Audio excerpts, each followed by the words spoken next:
This is a really long video. You don't have to watch the whole thing. Here's the point of the video. This handsome boy and I, we're gonna walk in a figure eight around the orange cone in the tree. That's it. That's my goal. Ugh, it's a mess. It's a train wreck out the gate. There are squirrels. There are dogs. There are tennis players on the courts behind us. There's a kids' playground to the left of us. There's a street to the right of us. But there are squirrels everywhere. So the reason I like to teach figure eights is because I can get the dogs to start learning that they can move with me, so that as I turn one way, I'm turning in towards them.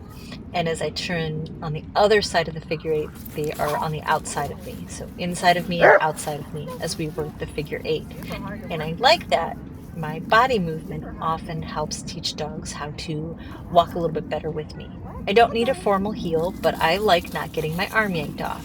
I think this is where I thought about stopping the video and starting all over again, because I was like, oh, this is a train wreck. So many squirrels and a dog chasing the squirrels. So Olly's on a front clip harness. I've got about an 8 feet leash. I manage the leash so it stays loose. Sometimes I let some slack into it. Sometimes I scoop up the slack. And he's also on a waist leash on me, just to make sure if he yanks when I'm not paying attention, I don't lose him to a squirrel. So I just grabbed a handful of treats, threw them into the grass, and I'm like, I need to do a reset. That was an awful start to working on figure eights. So you, buddy, decompress. Let me go back and think about this. Let's see if your head is more together. All right. Ideally, I might give him a couple of treats when I've got his attention. He checks in with me. Thanks, buddy. There's a treat. Yeah, great. Let's go is my verbal cue. And then as I walk and he walks with me, if we are simultaneously walking together and he is on the same side as where I started, I'm going to say yes and treat. Yes and treat. He's trying to go behind me. Not only is trying to launch off at the squirrels, but he's also trying to go behind me. If I started him on my left, I will feed him on my left. If he loops behind me, I stop. I encourage him to come back to my left, and I feed him on the left. Walk. Just kidding. See if he comes back. And feed. Walk and feed. And then if I get back to the center of the figure eight, a lot of times I'll just be like, all done, let's take a break. Let me toss a cookie. Just go away from me. Let's do a reset. I like tossing a cookie off because then I know if the dog comes back to me, I've got their attention and their interest, and I can start training again. Other times I'm like, oh, if you don't come back to me, fine, we'll just take a break. You can dawdle about on the end of the leash. You can launch at some squirrels. I'm just going to kind of manage the situation because you're on a front clip harness. You're not going to hurt me, but I don't love this. I want to go back to training in this very distracting environment. Squirrel. Dog chasing squirrel. So as soon as he comes back to me, you're going to see me feed him. And I tend to feed them twice. Once for coming back to me, and then once for, oh, I still have your attention. And then my cue is, let's go. And I walk and feed. Yeah, very nice. Walk and feed. Oh man, this is a train wreck. It does get better at the end. So if you want, stick around for it. I am multitasking, trying to pay attention to what's in the environment, trying not to let him scoot around behind me, and then praising and feeding when he and I can walk together, even if it's like half a step. Praising and feeding. This guy is doing really well in the face of like a dozen squirrels. At one point in time, there was 3 chasing each other back and forth. This is probably, look at how high that tail is. I bet those are squirrels going nuts. Oh, good choice, buddy. Thank you for not yanking my arm off. Yes, and feed. Nice, safe, simple pattern. Trying to teach dogs what I want them to do around distractions. Good boy. All done. Go chase that cookie. Instead of chasing the squirrel, chase the cookie.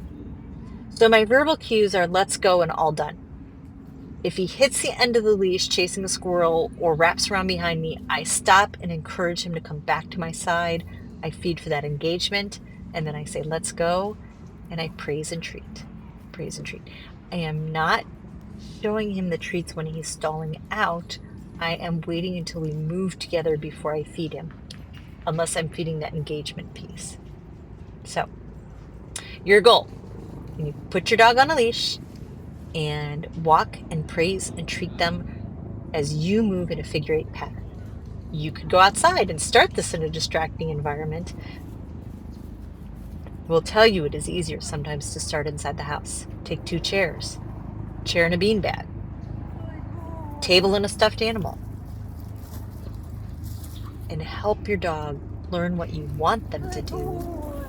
So when you add in the distractions, you're not teaching all of the pieces. Your dog knows let's go means walk with me. That's generally the cue I use. Let's go or with me means walk forward with me in a kind of a straight line. Next to me. I don't really care if he looks around. I don't need him staring at me, but he shouldn't be crossing behind me and hitting the end of the leash, which is all he's doing right now. Good boy. Very nice. He's behind me again. Good boy. Back next to me. And he's next to me. That's really nice. Looked at the squirrel, came right back to me. That's amazing. This is a really nice walk. So you can try this outside, but you may want to try this inside. This is one of a whole series of loose leash walking exercises we do to build up your dog's skills and their attention and focus when you've got them out on a leash. It goes a lot easier when you have a great way to meet their needs. They get some exercise, they get some mental stimulation, they get some sniffing, they can look, they can run, they can watch, they can play with another dog sometimes if they want to. But sometimes we just have to work through some distractions. Olly's sniffing, looking for a couple of treats, decompressing again. I really don't know what I do at this point of the video, so it's going to be a surprise for you and me. When they're sniffing, they're getting some more oxygen in their brains so their brain can function a little bit better.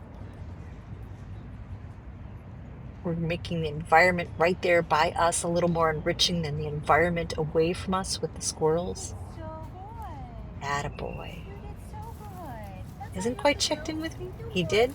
That was great. Looks like I'm going to end the session. Good job, Olly.